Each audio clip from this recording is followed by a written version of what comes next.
व्याकुल हो गए। करोड़ों की संख्या में अध्यापक थे यदुवंशियों को पढ़ाने के लिए।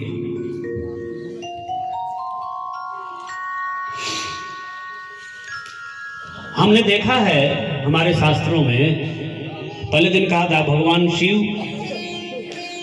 परिवार परंपरा के प्रथम संस्थापक हैं। उनकी देखा देखी ही सभी देवी देवताओं ने परिवार परंपरा बढ़ाया। और उसके बाद भगवान कृष्ण, कैसे इतना बड़ा परिवार, मानो एक संसार ही हो गया, उसको कैसे चलाना। इससे सीखना चाहिए, हमारे परिवार के लिए आवश्यक है, क्योंकि यहाँ हम सभी जितने बैठे हैं परिवार में ही हैं, परिवार से हमारा जीवन है। तो इन दोनों पात्रों से, भगवान शिव हो भगवान कृष्ण हो, यदि परिवार चलाना है, परिवार में रहना है, परिवार को प्रेम से रखना है और परिवार को एक आदर्श परिवार बनाना है, तो इन दोनों पात्रों का हमें अध्ययन करना पड़ेगा। भगवान शिव को देखते हो, एक तरफ उनकी पत्नी पार्वती का वाहन शेर है, तो स्वयं उनका वाहन बैल है। अब शेरवा तो कहता है कि बैल को हम खाएंगे, अब शिव जी कैसे संभाल कर रखें। एक तरफ शिव जी के गले में सांप है, तो दूसरी तरफ उनके बेटे गणेश का वाहन चूहा है। अब सबवा ताकता रहता है चूहवा के तरफ, और चूहा बेचारा दुबका रहता है गणेश जी के पैर के नीचे। कैसे शिव जी संभालते हैं। अब एक तरफ गंगा की धारा है और यहीं पर भगवान शिव के त्रिनेत्र की अग्नि है, यानी आग और पानी अगले बगल है। पानी कहता है आग को हम बुझा देंगे, और आग कहता है पानी को हम सुखा देंगे। भगवान कैसे संभालेंगे। एक है लंबोदर, बड़ा पेट वाला, थोड़े से लड्डू में काम नहीं चलेगा, और एक है सडानन, 6 मुंह वाला, और खेती बाड़ी कुछ नहीं भोले बाबा की। ये परिवार चलाने की कला, इसलिए एक कहानी है, एक कथा है, एक प्रतीक है, ये रूपक है।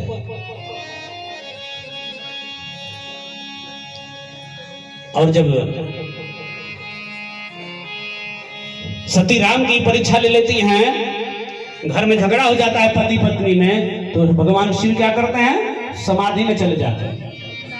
पति पत्नी में झगड़ा हो जाए तो एक को चुप रहना पड़ेगा, इसलिए समाधि में जाने का मतलब भगवान शिव चुप हो गए, मौन हो गए, अब बुलाने से भी नहीं बोल रहे हैं।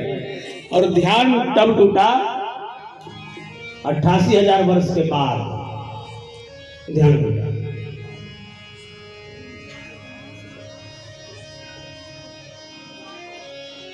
जब सती अपने पिता के यज्ञ में जाने को हुआ उनको, तो फिर झगड़ा शुरू हो गया। अब की जब झगड़ा हुआ तो भगवान भोलेनाथ ने कहते हैं कि अब लगता है कि इस झगड़ा का अंत हो ही जाएगा, इसलिए उसी यज्ञ में सती का नाश भी होता है। तो एक आदमी को तो चुप रहना ही चाहिए। जब झगड़ा हो जाए घर में तो समाधि यानी मौन में चले जाना, एकांत में चले जाना, और ऐसे नहीं जाना है, जबरदस्ती नहीं है।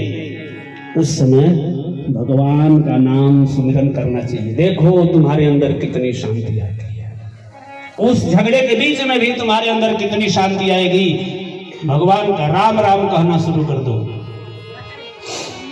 बोलिए वृंदावन बिहारी लाल की जय। इस तरह भगवान की बहुत सारी कई कथाएं हैं, सबको कहना संभव नहीं है, तो इसके आगे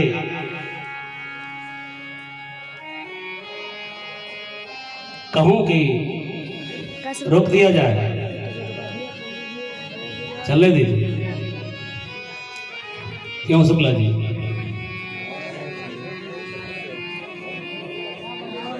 सीताराम